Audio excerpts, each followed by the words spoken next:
Good afternoon, ladies and gentlemen. Thank you for being here on yet another beautiful spring day, or so it seems. I don't have any announcements at the top, so I'll go straight to Jim Cunin. Thanks, Jay. On two topics. White House Chief of Staff Dennis McDonough was on the Hill today and met privately with House Democrats, and the defense authorization bill was a topic of discussion. And a congressman who came out, John Yarmouth, later told reporters that Dennis said, quote, "If there's no bill, that's fine, we can live with that." And I'm wondering whether with the still having the consequences of sequestration, does having no bill still leave you in a similarly bad place in terms Well, of... Jim, I'm not going to confirm secondhand quotations from the Chief of Staff in a private meeting. I can obviously... Does it reflect the White House position that having no bill is fine? Well, obviously, we prefer legislation that effectively funds the necessary priorities and the President's priorities, and that achieves all of the priorities that the President has set forth. But I don't have, again, a readout for you or a confirmation or even guidance on a private conversation between the Chief of Staff and members of Congress. On this weekend, it's Memorial Day weekend, and the President has made it a tradition to go to Arlington and deliver an address. This year, can we expect them to address this issue of the Veterans Affairs and the troubles that are facing that agency, please? Jim, I don't have a preview for the President's schedule on Memorial Day, but he will certainly, as he has every year as President, convey the nation's everlasting appreciation to those who made the ultimate sacrifice on behalf of their country. Beyond that, I ask you to wait until the day itself. Jeff. Jay, what is the White House's reaction to the Thai military declaring martial law? We are obviously monitoring events and are aware of reports that Thailand's army has declared martial law. As the State Department said last night, the United States remains very concerned about the deepening political crisis there and urges all parties to respect democratic principles, including to honor its commitment to including respect for freedom of speech and freedom of the press. We expect the Army to honor its commitment to make this a temporary action to prevent violence and not to undermine democratic institutions. The U.S. firmly believes that all parties must exercise restraint and work together to resolve differences through peaceful dialogue to find a way forward. This development underscores the need for elections to determine the will of the Thai people. Who is the United States speaking to in terms of the government there? Is he speaking to the caretaker Well, the government remains in place. There's a caretaker government or a caretaker prime minister, as I understand it, and the Thai military, which has been reported to have declared martial law, has also made a commitment to make this a temporary action and not to undermine the country's democratic institutions. And we expect the Army to honor that commitment. All right, on another topic, has Rob Neighbors given any kind of a update to the President since going over to the VA? What I can tell you about Mr. Neighbors is that he has been dispatched to the VA at the Secretary's suggestion, and a suggestion that was endorsed strongly by the President. The President's focused on the review that Secretary Shinseki has announced and has launched of the allegations regarding waiting lists and disclosure of waiting lists and wait times when it comes to getting benefits and services. I can tell you that Rob is on his way to Phoenix to visit the Phoenix Veterans Affairs Medical Facility and to meet with its acting director as part of this review. The President looks forward to the results both of the review and of the independent investigation that is underway and is being conducted by the Inspector General. What is the President's expectation in terms of a timetable for that review? I would refer you to the VA for a timetable. I think the President's expectation is for it to be comprehensive and for it to elucidate what happened and for it to contain within it clear indication of how to make improvements where they are necessary. He also awaits the independent investigation of the Inspector General. The President's focused on, in this matter, making sure that we know all the facts and that we act on those facts to better serve our veterans who so deserve the benefits that are granted to them through the VA. He hasn't set a deadline for when he'd like to hear back. The President obviously wants both of these two inquiries to proceed efficiently and quickly, but to be comprehensive and effective. So he's not setting an arbitrary deadline. He expects both of them, or hopes that both of them will be, again, comprehensive and effective.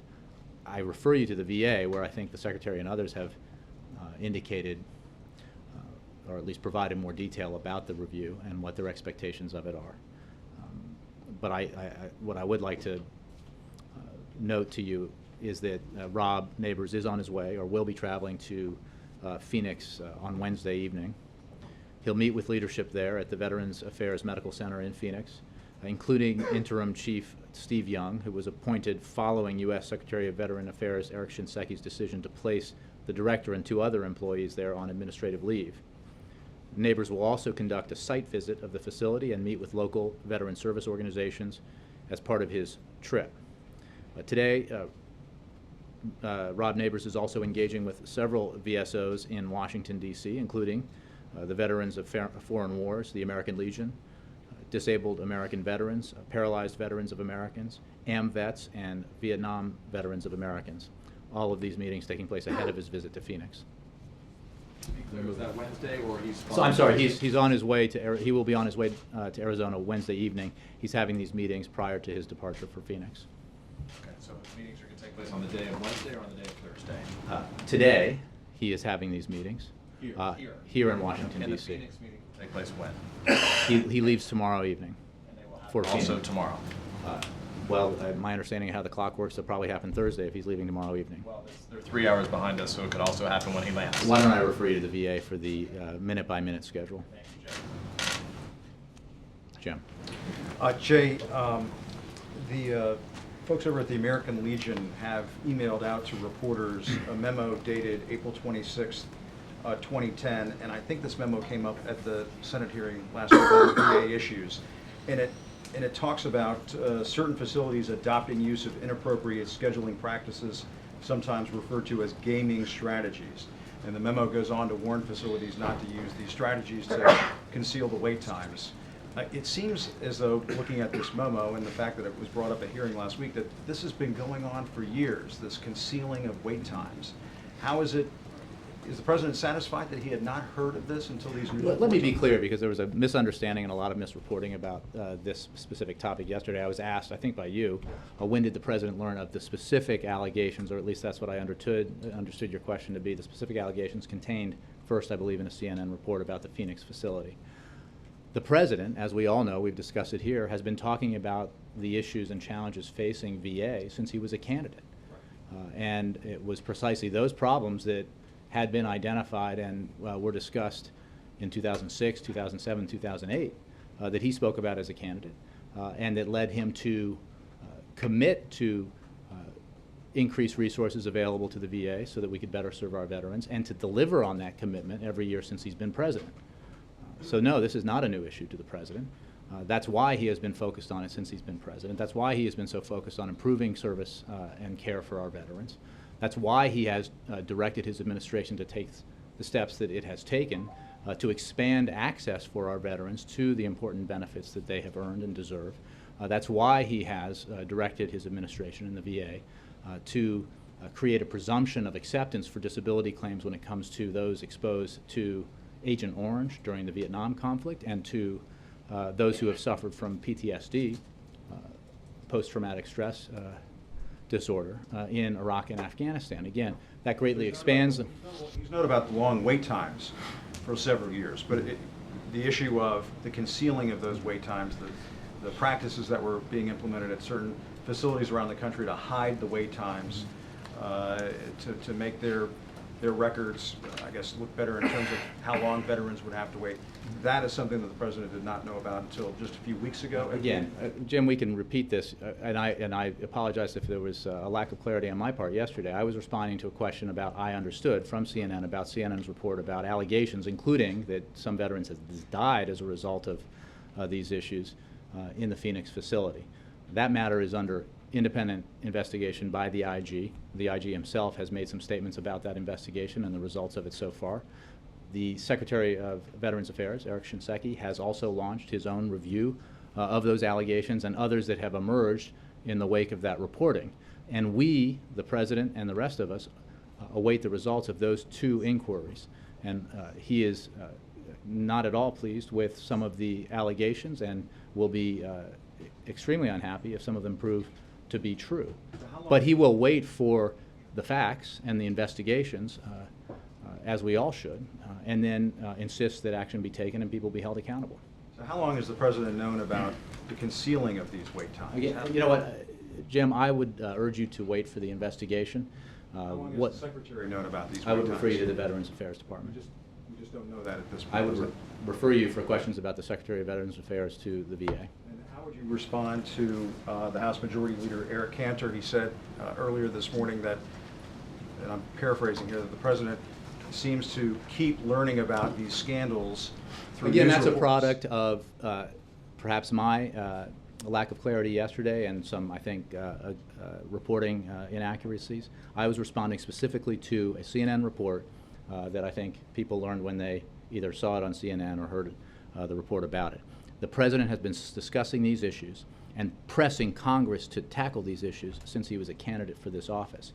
And again, we can go over the record of support for our veterans since President Obama took office, the requests for additional funding that the President has made every year that he's been in office for the VA, the expansion of services that he has directed take place through the VA on his watch, and the overall commitment that he has to our veterans. And I'm happy to go through that record with you again if you like. You know, our focus on, the President's focus on isn't glib rejoinders. It's on getting results and finding out exactly what happened and making sure people are held accountable for any malfeasance or misdeeds that may have taken place. Before we know that, we have to wait for these investigations, which is the right way to go about it. The President still plans to comment on Cheryl. this soon. I don't have any updates on the President's schedule. Cheryl. Yeah, thanks. The President was meeting this morning with business leaders, and it got us thinking about the trade agreements. Do you know if trade agreements were discussed this morning, TTIP or TPP? Well, the Do you have President any had an update? excellent meeting with CEOs from a variety of companies, I think 11 all told, foreign and domestic, focused on his Select USA initiative that is aimed at encouraging companies to invest here in the United States, where the economy has been stronger than in many places around the world, where energy prices are low and where we have a highly productive workforce. That has been the focus so far this week of the President's time and attention, and will continue to be as he proceeds through the week, and he'll obviously make that a focus of his remarks when we're at Cooperstown on Thursday, because tourism is an important source of foreign direct investment in the United States. I don't have a readout on all the topics of conversation that were discussed today in the meeting, except to say that the President found it excellent, and he found a lot of receptivity among this group, because this is a group of individuals who represent corporations who have either brought back operations to the United States or have made new investments in the United States, reflecting a trend that is very positive for the U.S. economy and for U.S. workers. Yeah. There was in those business people. There was one Canadian who was invested in North Carolina. What kind of message do you send to foreign businessmen, not just the Americans who bring back employees and jobs, but also the other ones?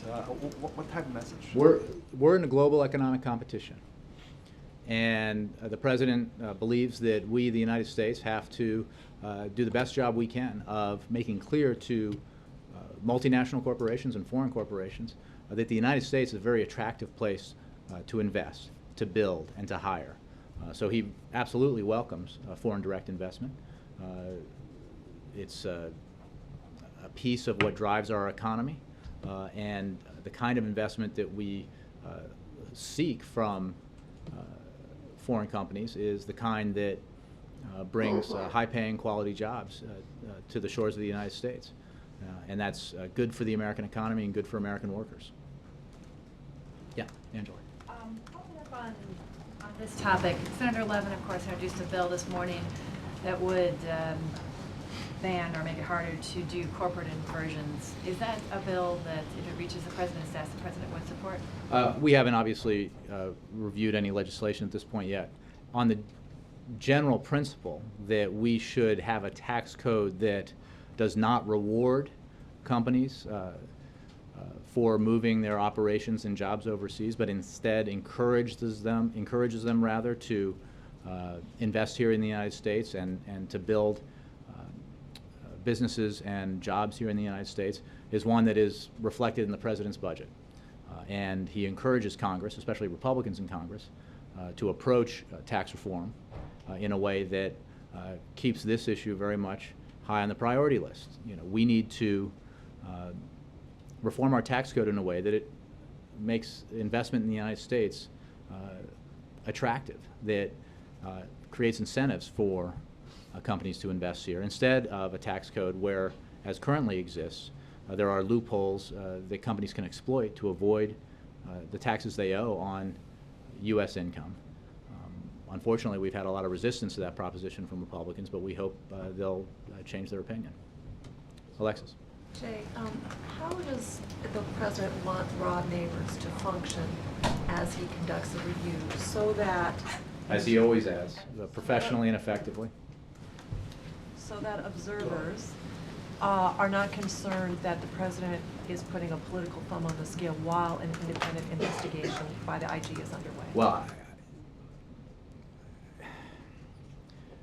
we'll let others evaluate the politics of this or who's injecting politics in it. The President sent Rob Neighbors over there because Rob Neighbors is a professional and is one of his most trusted advisors, and he expects Rob to work with the Secretary and others at the VA on this review so that we can get to the bottom of these issues, find out what happened, take remedial action where necessary, and hold people accountable where necessary. Let me just follow up. If the President sends an aide, a top advisor, to interview or to take a site visit, and in effect talk to the same individuals that the IG wants to interview, is there a perception that the White House is trying to do more than review, but is maybe trying to influence the outcome? But I would refer you to the VA and to the IG. Obviously, the VA is called for, requested the independent Inspector General's investigation, and I'm sure they have no interest in any way doing anything but helping that investigation move forward and get to a conclusion. The President is very interested in finding out what happened and instituting and completing this review that Secretary Shinseki initiated. That's why he asked one of his most trusted advisors to be assigned temporarily to the VA to take on this assignment and to help the Secretary conduct the review. But we are very interested in, from the President on down, the completion of both these inquiries, both the review and the IG's investigation. Yes, sir. Yeah, Ukraine, Jay. We're a few days out from the presidential elections this coming weekend. The OSCE issued a report saying, yeah, the rest of the country, fine, they're ready to go, election mechanisms in place, et cetera, but in the eastern and southern areas that turmoil has been happening in, there's been widespread intimidation of polling workers, not free and fair campaigning. At this point, is there any way Russia avoids sectoral sanctions, or is that a given now? Well, I certainly don't have any announcements to make on potential additional sanctions at this time. We have made clear that if Russia chooses to undermine the May 25th elections in Ukraine, there will be consequences. There will be additional costs. and they will be imposed not just by the United States, but our allies and partners, as they have also made clear. What I would point you to is that the OSCE thus far has said that in the vast majority of the country, they anticipate that the election will go forward and will be free and fair. There is no question that in Donetsk and Luhansk and some other areas, separatists have taken steps that seek to undermine the effective carrying out of the election. And we call on Russia to use its influence to persuade those separatists to stand down and to allow the Ukrainian people to express their will freely. What I would also note, and I think others would note, including those from international bodies, is that it is fully possible for Ukraine to conduct an election, even as there are some relatively small pockets of problem areas. That is not to say that we condone or countenance the kind of activities that the separatists have engaged in violation of the Ukrainian constitution, Ukrainian law, or the efforts that the Russians have engaged in supporting the separatists. What we hope is that Russia will use its influence in a positive way to allow these elections to take place so that the Ukrainian people can choose for themselves who their president will be. And in the meantime, as they have already been doing, the Ukrainian government has begun the process of engaging Ukrainians from across the country, including in the East and the South, in roundtable discussions about constitutional reform and changes that can be made to empower regions and create more autonomy for regions as it relates to the center of the country in Kiev. And that's very positive. And they have kept their word in conducting those roundtables and holding those dialogues. And I think that, again, sends a positive signal about the intentions of the central government in this process and their willingness to resolve these issues peacefully in a way that's consistent with Ukrainian law and with the territorial integrity of Ukraine.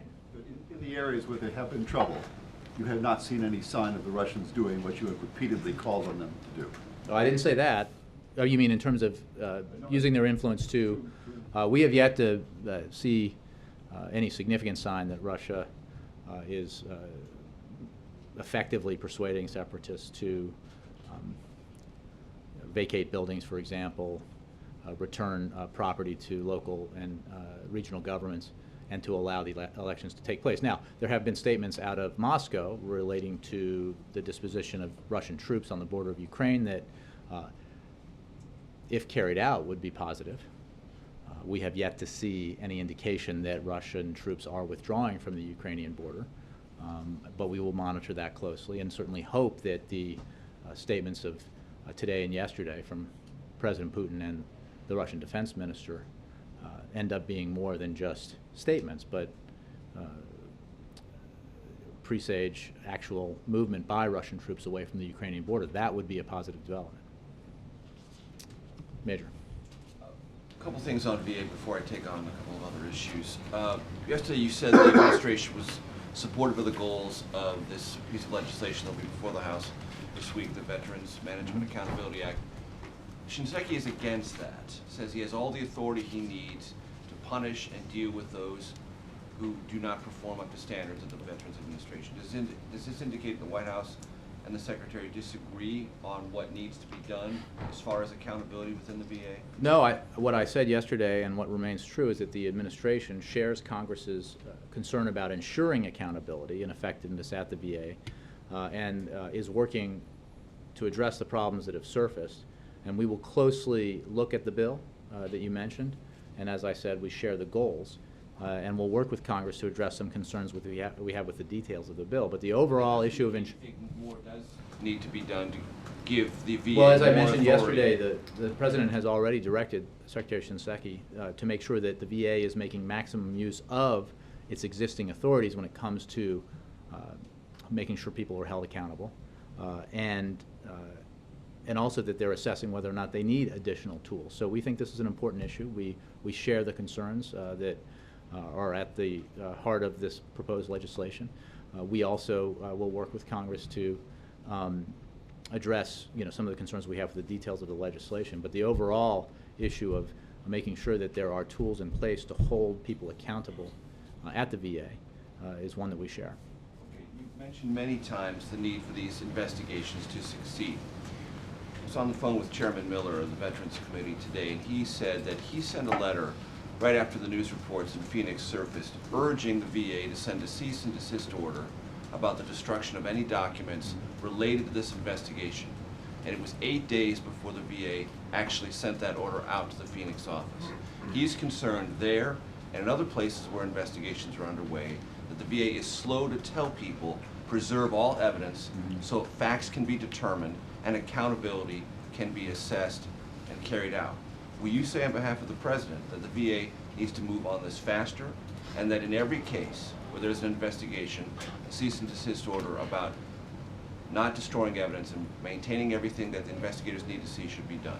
Well, first of all, I'm not aware of the specific order that you're referencing. It is certainly our view, and it is Secretary Shinseki's view, that the VA and its offices needs to cooperate and will cooperate with both the review that Secretary Shinseki has initiated and the investigation that the IG has launched, and that's absolutely appropriate. The President wants to know what happened.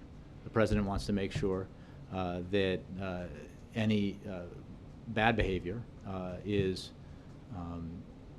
surfaced and that people are held accountable if they're if the problems that and the allegations that we've seen out there prove to be true. Are expressing fears that evidence is being destroyed Well, or will be destroyed. I don't, again, What you're trying to do, if you say these investigations are... if that's true, that will be, I expect, a focus of both the review and the independent investigation. I don't know that to be true. I know that Secretary Shinseki has acted immediately to begin the review. He suspended, as I mentioned, the 3 people in the Phoenix office, the Phoenix facility. We've dispatched the White House Deputy Chief of Staff to assist in the review there, I think, which reflects the President's focus and concern about this. And the Secretary himself called for the IG to launch an independent investigation. So we eagerly await the results of both inquiries. And again, the President expects results, and he expects the information that he and the rest of the administration needs in order to ensure that we're taking all the necessary steps to provide the best service we can to our veterans and to hold accountable any individuals who might have acted poorly. 2 other quick topics. The House made clear the Enlist Act will not be on the floor this week or any other time this year. Does that suggest to this White House that all hopes for any even incremental movement on immigration bills out of the House that could form the basis of conference with the Senate bill are now over? Well, I would say a couple of things. The fact that there is discussion in the House about any element of immigration reform is something we view as a positive. But a bill like that would not in any way fix our broken immigration system or tackle the heart of the problem. We continue to make clear our view that the House should follow the Senate's lead here, take up comprehensive immigration reform either in whole or in pieces, as long as the pieces add up to comprehensive immigration reform, and get this done. You don't think moves in that direction. If they can't even do that, doesn't that signal to you this is all but over? Well, we remain hopeful that there is a window of opportunity. Well, I'm not going to say the odds are overwhelming. I mean, we're talking about House Republicans, and they have had a great deal of difficulty confronting this issue. But leaders in the House have noted the importance of addressing immigration reform, noted the importance of the issue to our economy and to matters related to security and accountability. And we remain hopeful that they decide to act this year, because the benefits of comprehensive immigration reform are so clear. And that's, what we hope is that, I mean, we know they won't act because the President wants them to act, but they might act because so many others that support comprehensive immigration reform are encouraging them to act, and that includes the business community and law enforcement community and the faith-based community. There are just so many good reasons to do this, from so many different political angles, if you will, that we hope that concentration of energy will compel House Republican leaders to take this up and take advantage of this rare consensus. Last topic. The combatant and commanders were here yesterday. There's a rather large multi-stakeholder meeting today on Afghanistan. Where is the president on deciding ultimate post-2014 truth strength, and where does it stand on the bilateral security agreement and the aftermath of the Afghan elections? Are these things all soon to be coming to a head? Well, we're certainly well into 2014, and our position is what it was, and as I discussed in the past, which is that we will evaluate our options when it comes to a post-2014 troop presence, dependent upon actions taken by the government in Kabul to sign the BSA. I don't have any updates on that process. It's obviously something that remains under discussion. When the president, I'm not going to give any timetable for it, except to point you to what I said in the past about the options available, the narrow purpose for any remaining, should there be a remaining troop presence in Afghanistan, what the mission would be, which would be to continue to train and assist Afghan forces and to assist in counterterrorism operations. The military conflict, the war that U.S. forces have engaged in, will come to an end at the end of this year, and the decisions about potential force that would continue in Afghanistan are dependent on a number of issues, including the BSA.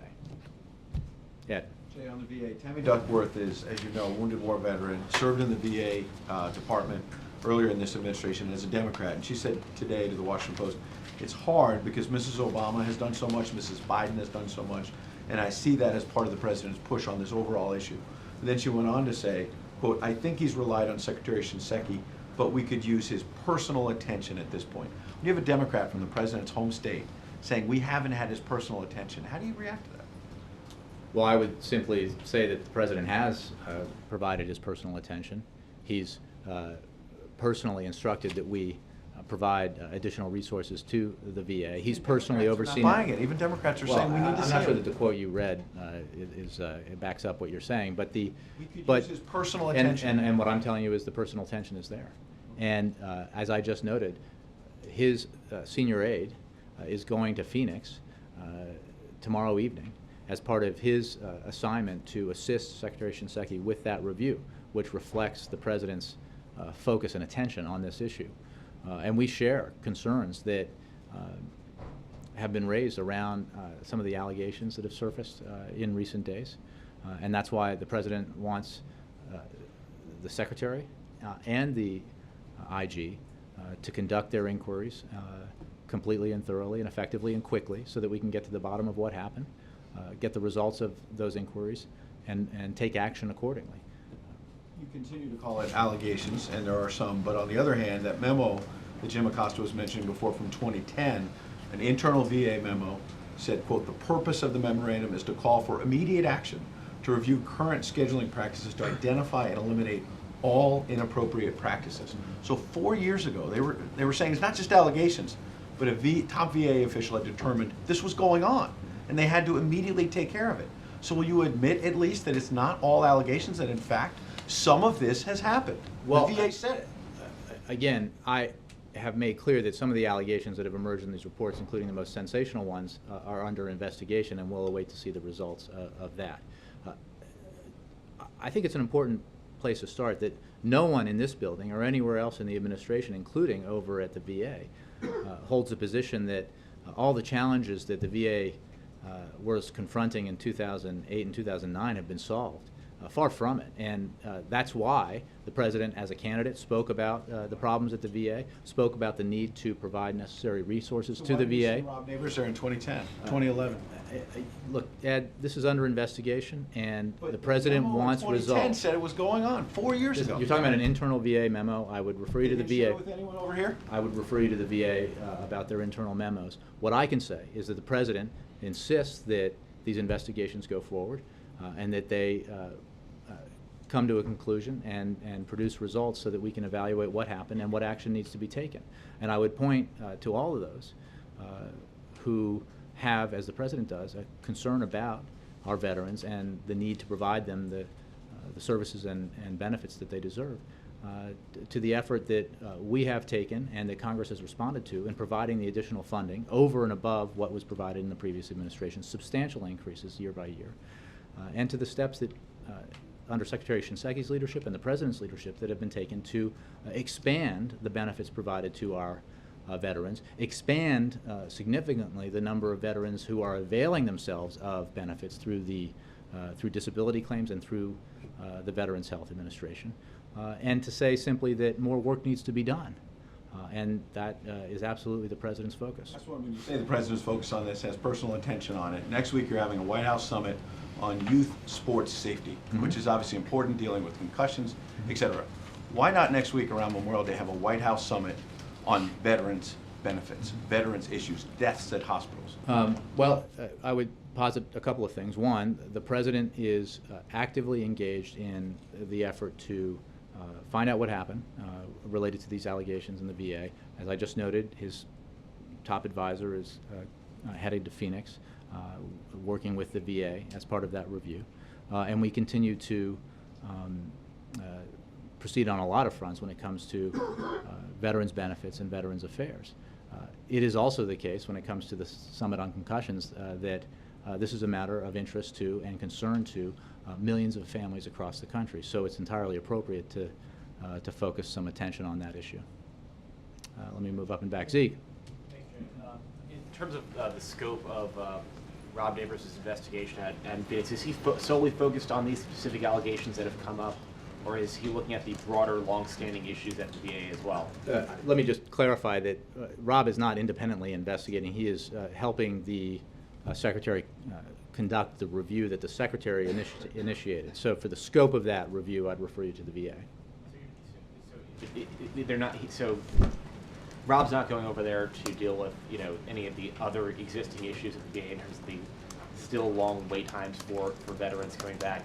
Regardless of whether or not there's an attempt to sort of to change how those wait times. I mean, I think those are fair questions, but I would refer you to the VA, which is obviously the organization we're talking about here, and the review that's being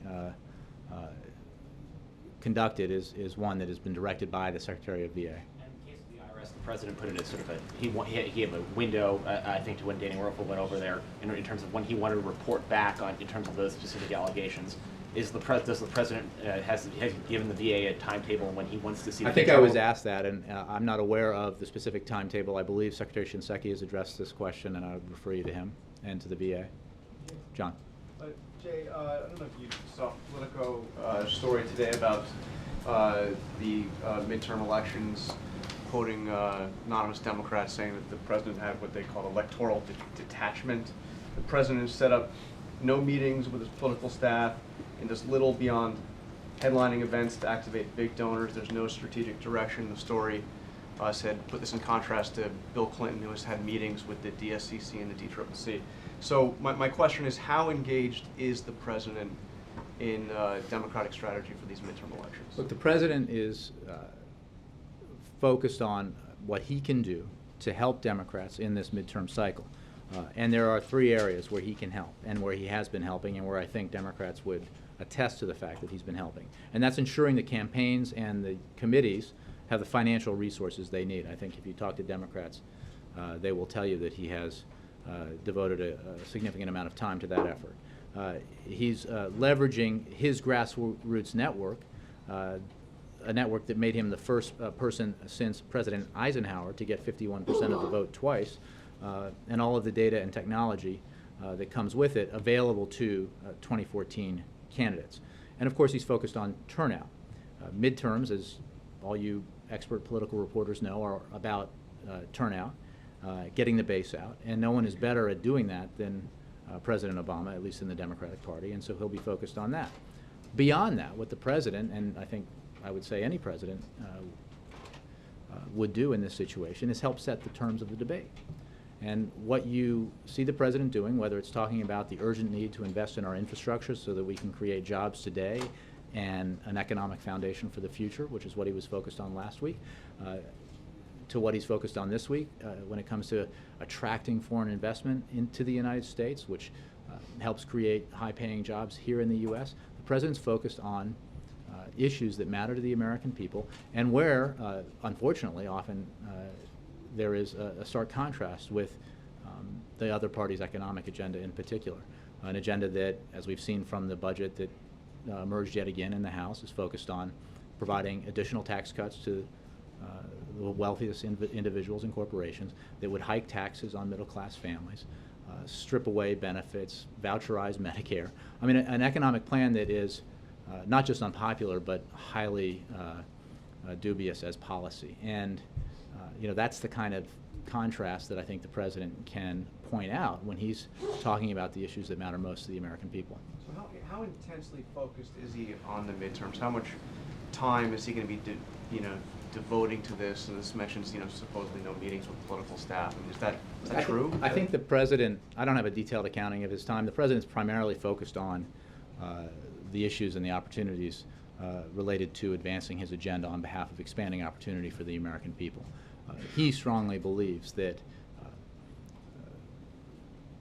setting the terms of the debate on these issues and moving the ball forward down the field, if you will, when it comes to expanding opportunity is both good policy and good politics. And that is helpful for Democrats when Republicans choose to oppose some of these very initiatives that help expand the middle class, help grow the economy, reward hard work, and provide opportunity. Additionally, the president is doing the things that I talked about when it comes to making sure that candidates and committees have the financial resources that they need, and providing to them the pretty extraordinary grassroots network that the president amassed in his 2 campaigns. And then just 2 quick ones. One, there's reporting today that the First Lady is vowing to fight an effort by Republicans in Congress to roll back some of her healthy school lunch initiatives. How active do we expect the First Lady will be in fighting this legislation? Well, the First Lady has, from day one, made the health of our children a top priority. And that means keeping the pressure on to ensure that school nutrition standards, already implemented by 90% of our schools, stay intact. The First Lady and this administration believe that every decision we make should be guided by sound science and hard evidence, not politics or special interests, particularly when it comes to the health of our children. So these issues around the health of our children, nutrition issues, have obviously been a top priority for the First Lady since she came, and she'll continue to work very hard on those and make clear where our priorities should be, which is on our kids' health and not on politics. And then last little bit of housekeeping. The president last year was to give back 10% of his, 5% of his salary to express some solidarity with those who had cutbacks because of the sequester. Has he returned that money to the Treasury yet? Has that happened? I believe the answer to that is yes, but I'll check for you. Thanks. Yeah. Peter, didn't I call on you already? Not yet. I was just trying to confirm some dates. General seemed like he asked me questions. Honest answer. What do you guys think? General Motors today announced, I think, 2.4 million more cars to be recalled. I think the total year to date is now something like 15 million plus. Should the U.S. people be disappointed in the lack of transparency by General Motors, given the fact that the U.S. people helped bail it out?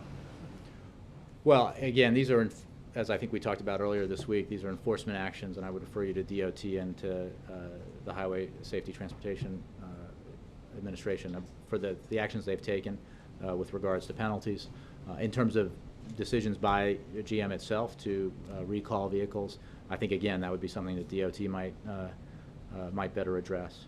But I guess given the fact that a lot of these issues sort of bubbled up during the government oversight process when they were considering a bailout, what does it say about the government's ability in terms of its oversight that none of these things came up during that time? Well, you're asking pretty technical questions about the Highway Safety Transportation Administration. I would refer you to them. What I think is absolutely important as a general principle is that every automobile manufacturer, foreign or domestic, be held accountable when it comes to safety matters. But in terms of enforcement of these issues and decisions around recalls, I'd have to refer you to DOT and to the companies themselves. Can you give us a sense of how often the president is updated in terms of the breadth of what's going on at General Motors right now? The U.S. has been paid back all the money, so I'm just trying to get a sense, though, given $15 million, it's a massive number, and that the U.S. was behind the bailout. I just don't have I haven't had that conversation with him. Leslie? Congressman Lewis yesterday came out against the nomination for Judge Michael Boggs in Georgia. Just wondering if the White House is still behind his confirmation, or if they've changed anything, and how much reach out or how much work have you done with Democrats who have been unhappy with the nomination? As you know, Leslie, because I think we talked about it a lot last week, it is important to understand the process by which nominations come into being. And I explained in some detail how this nomination arose. We had been trying to fill these judicial vacancies for more than 3 years, but 2 of the president's nominees were blocked for nearly 11 months and were returned at the end of 2011. So our choice is and was clear. Do we work with Republican senators to find a compromise, or do we leave the seats vacant? 4 of these vacancies are judicial emergencies, and we believe it would be grossly irresponsible for the president to leave these seats vacant. Judge Michael Boggs was recommended to the president by Senators Isaacson and Chambliss as part of a compromise to fill a total of 6 judicial vacancies in Georgia. The 2 senators have now also agreed to support the president's nomination of Leslie Abrams to fill a 7th vacancy. So again, there's a recommendation from the 2 senators. It is our view that he is qualified for this post. His track record as a state trial and appellate court judge demonstrates that he is qualified for the federal bench, and we obviously support his nomination.